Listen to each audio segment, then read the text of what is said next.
Mheshimiwa Raila Odinga, waziri mkuu wetu wa zamani, waheshimiwa manaibu wa rais wa zamani, Mheshimiwa Kalonzo Musyoka na Mheshimiwa Musalia Mudavadi, Your Excellencies, High Commissioners and Ambassadors,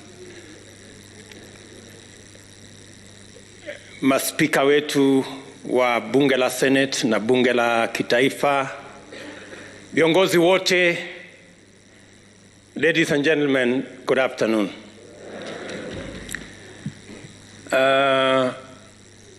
First, I want to say that I hope, Mheshimiwa Raila, you are not referring to me as a bourgeois.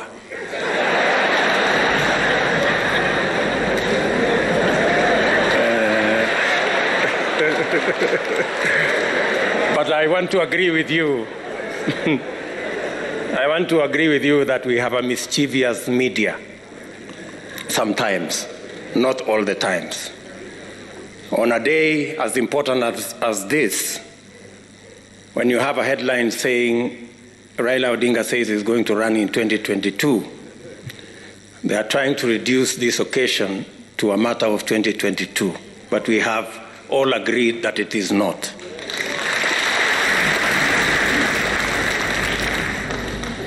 But on the same media, the same headline, they have said that William Ruto is coming to meet demons at Bomas.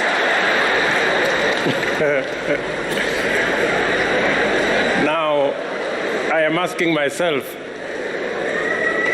whether there are any demons in Bomas.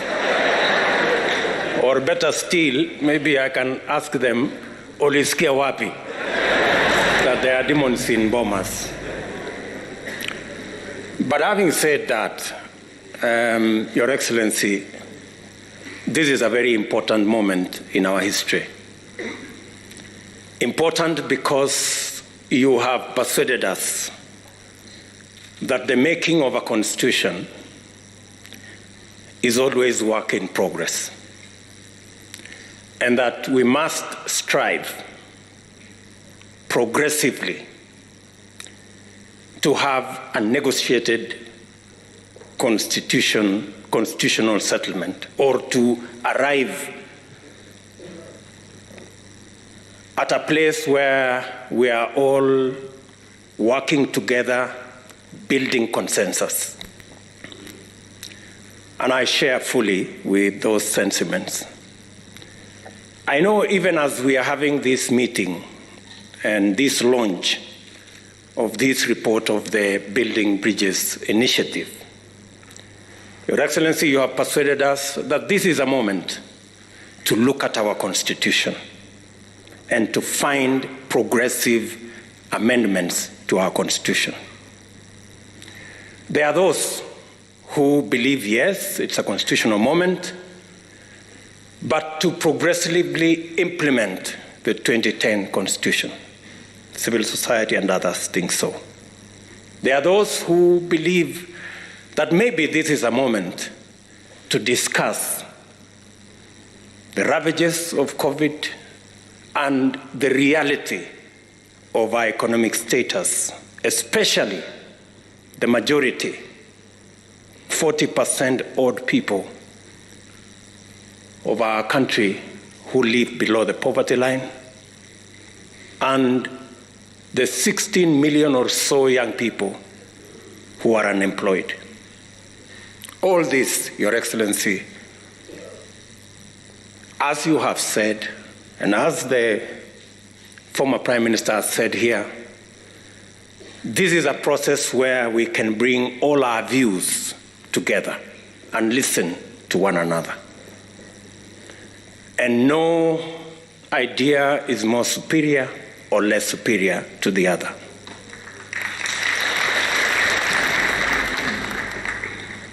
Let me say we have a civic duty, all of us as Kenyans, to engage in this process.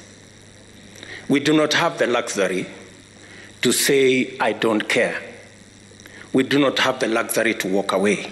In any case, it is said that the punishment given to good people who don't participate in the politics and governance of their country, the punishment given to them is to be ruled by fools. I don't think any one of us here wants to be ruled by fools. That's why we must participate in this process. And it's our civic duty to do so.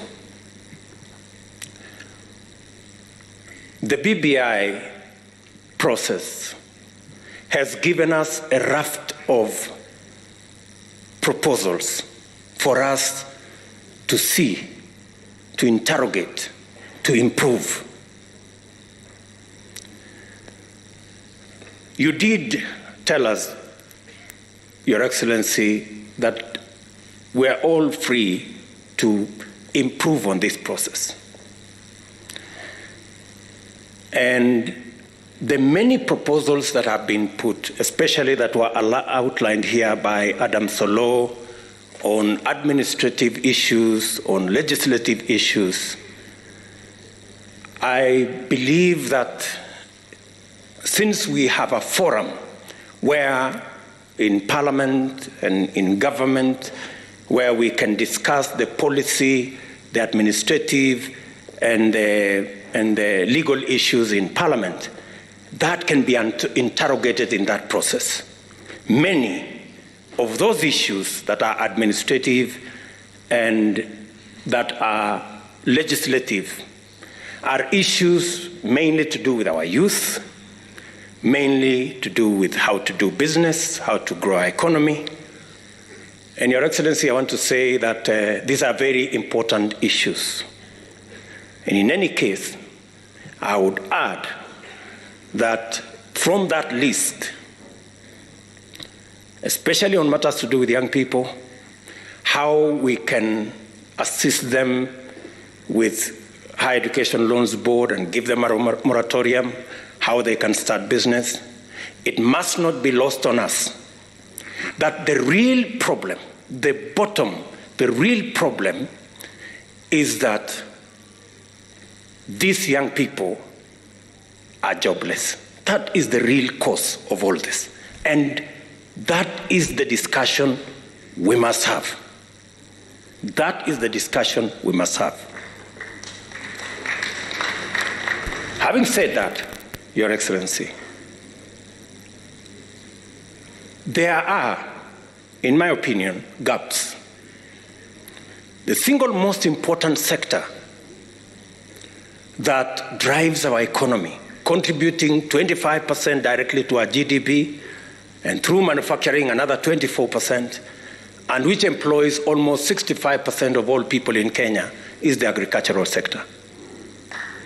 I dare say, Your Excellency, that this is an area that, again, we must find a mechanism of having a conversation, especially the farming community, and matters to do with productivity, matters to do with proposals that were made on guaranteed minimum returns for our farmers, our wheat farmers, our sugarcane farmers, our coffee farmers, our tea farmers, our dairy sector, the pastoralist corner. Your Excellency, it is my humble submission that that is an area that we can improve this document on.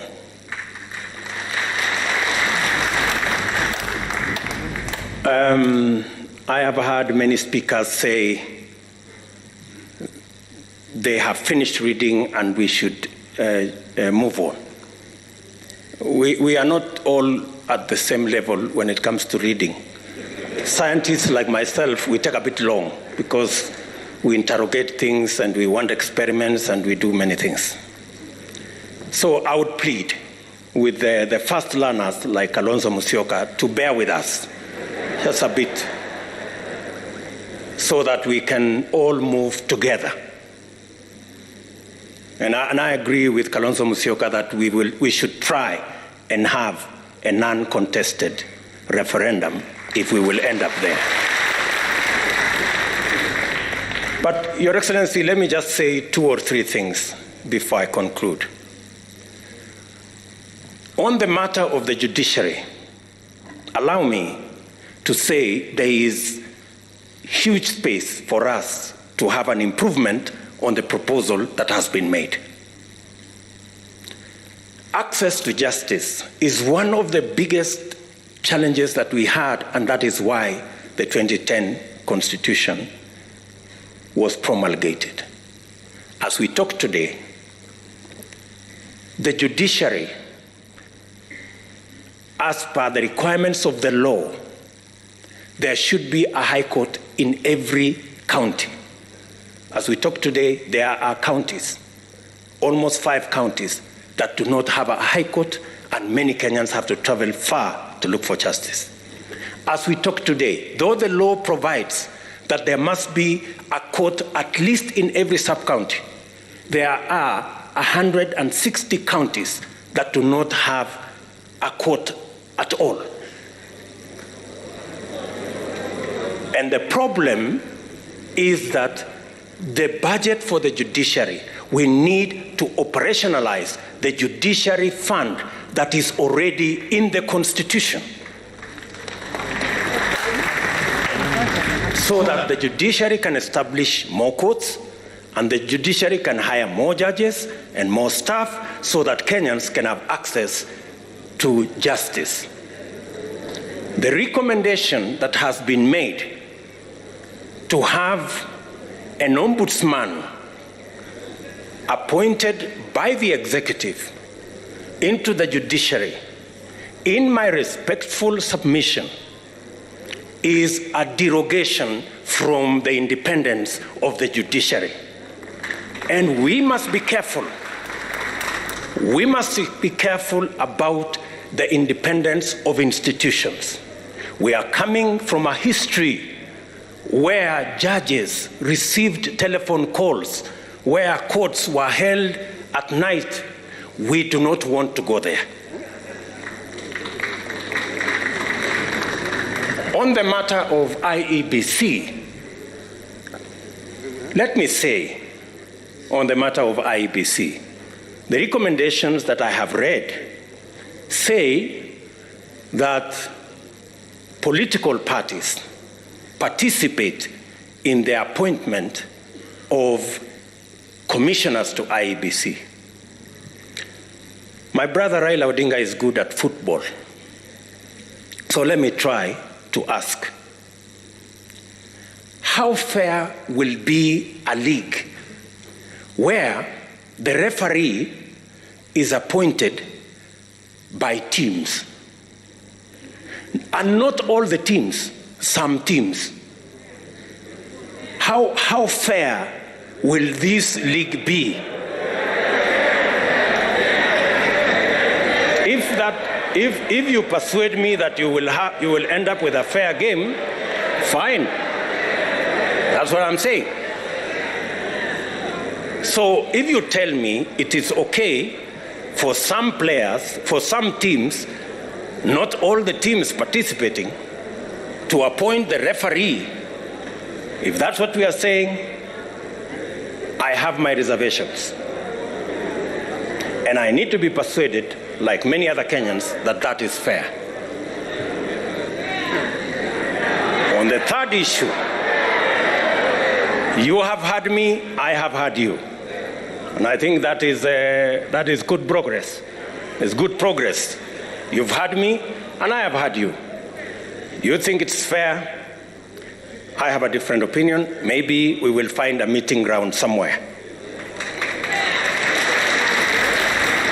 The third issue, the fourth issue, the third issue, Your Excellency, is the independence of our police force.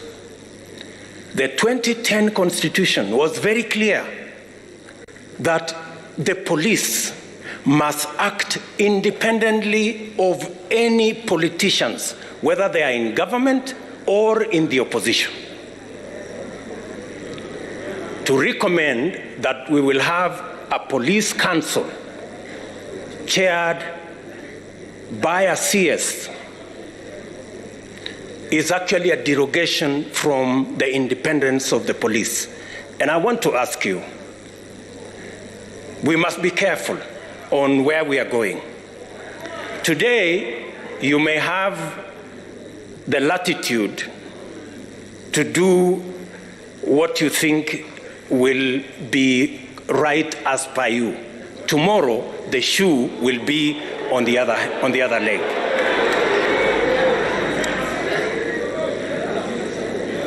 On matters to do with devolution, I agree that the increase to 35% is progressive, and that we must devolve more resources to counties.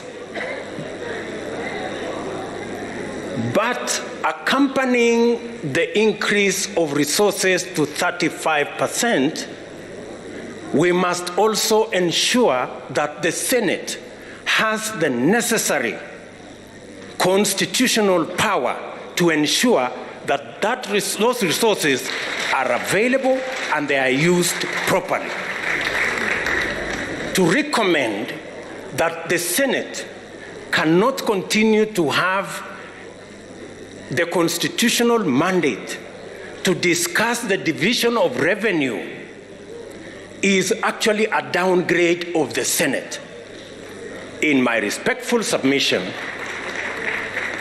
with additional resources and with some members of parliament now being members of the executive because of the appointment of some members of parliament as members of the executive, in fact, the recommendation should not be a downgrade of the Senate, it should be an upgrade of the Senate to the upper house.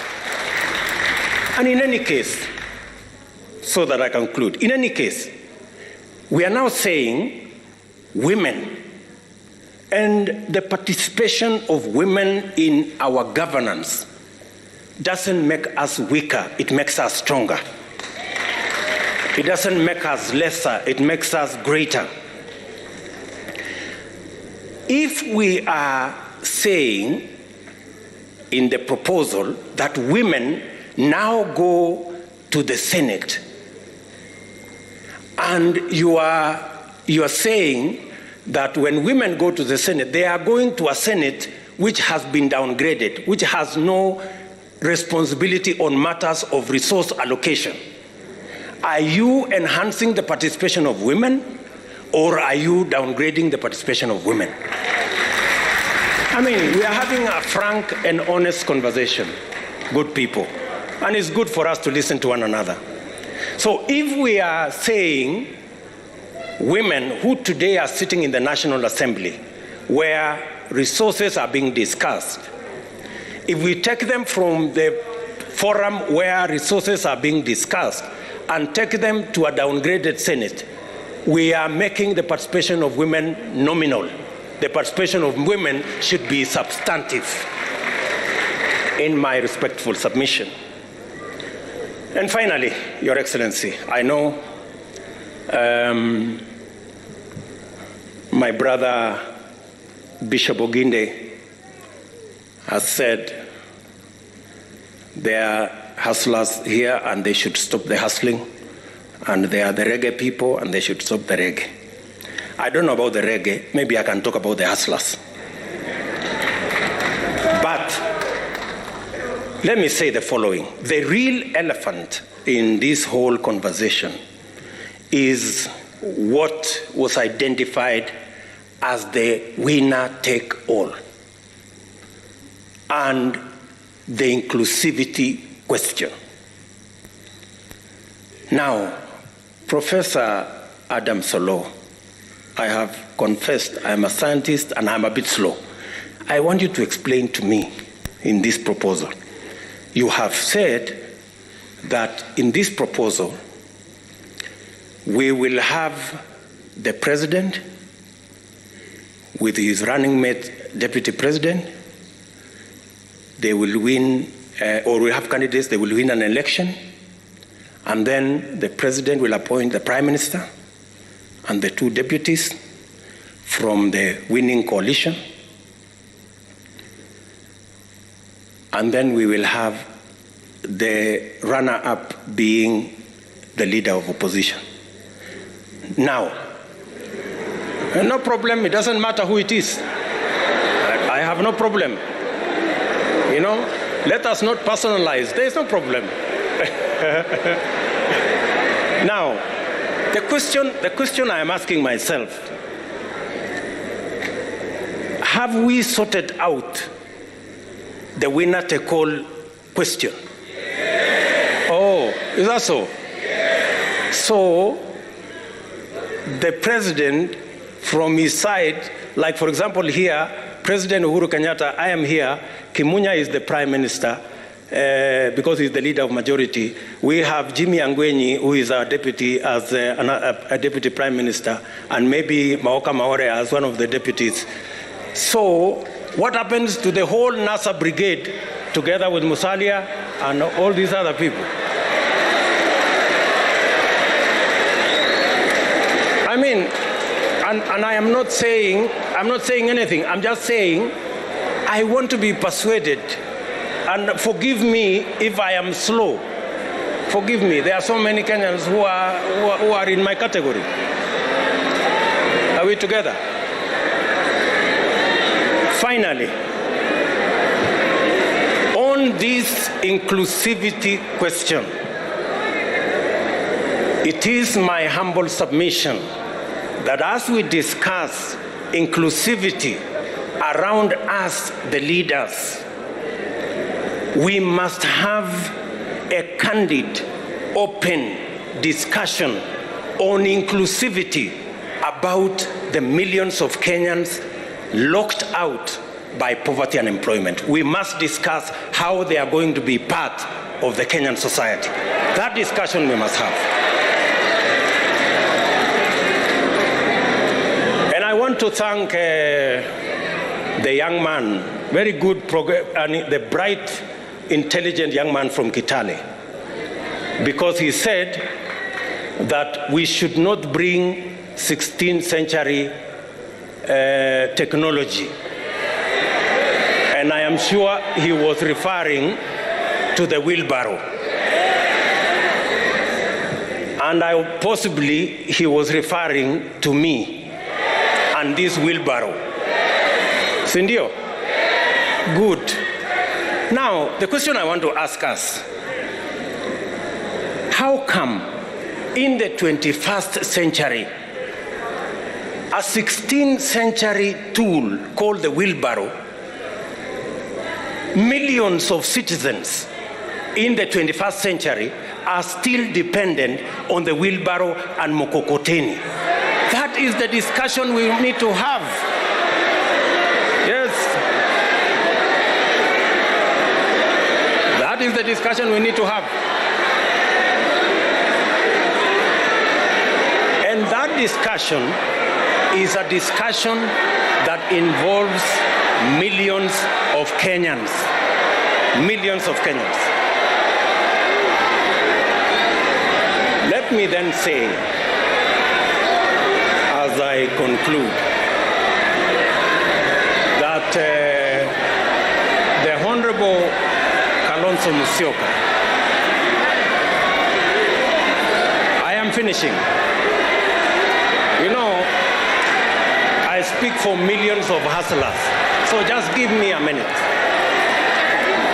Thank you. Thank you very much. Thank you very much. Thank you very much. So, Bishop Oginde said that the hustlers must stop the hustling.